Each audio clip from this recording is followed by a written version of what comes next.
Our first story today is last week, GoodRx reported fourth quarter earnings of $153.5 million, up 36% year over year. That was a little slowdown from the whole year, which was up 42% year over year. On a GAAP basis, net loss was a giant one at $298.3 million compared to a profitable year ago quarter. But that looks definitely bad, but the IPO triggered a $285 million stock-based compensation. And then the company donated $41 million of its stock to charity. So when you add those back in, the company would be profitable. So not a horrible quarter. Looking at the adjusted net income, talk about that. Any thoughts on the recent quarter guidance for the year ahead? It looks like they're at about 35% growth on the top line at the midpoint, and so that's about where fourth quarter landed, but lower than growth for last year. Yeah, it's not unusual for companies that have super high revenue growth to see that growth slow somewhat as they mature. So I think that could be part of the issue there with GoodRx. But the other thing is that the company continues to face some challenges from the COVID-19 pandemic.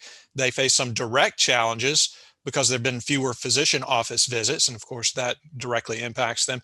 And then indirect challenges because it's been an especially mild cold and flu season, and GoodRx tends to make more money during a normal or above normal cold and flu season. So there are a couple of challenges there. And I think those headwinds are especially evident when you look at their Q1 guidance. They're looking for revenue growth of only 20% year over year in the first quarter.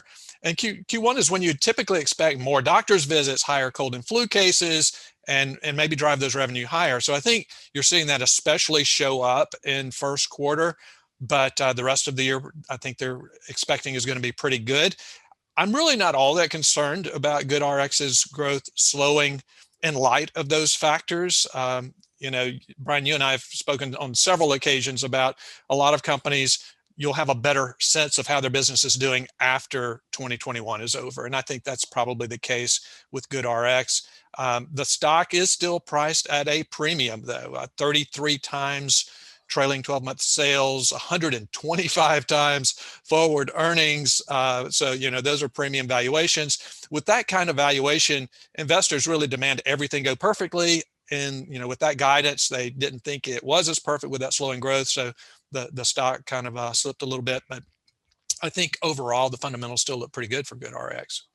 You'll have to see I've heard a lot of people say that the next flu season could actually be pretty bad because they're not going to be able to, because the flu season is so light, they're not going to be able to figure out which viruses they should include in the flu shot. And so that might actually result in a harder flu season next year.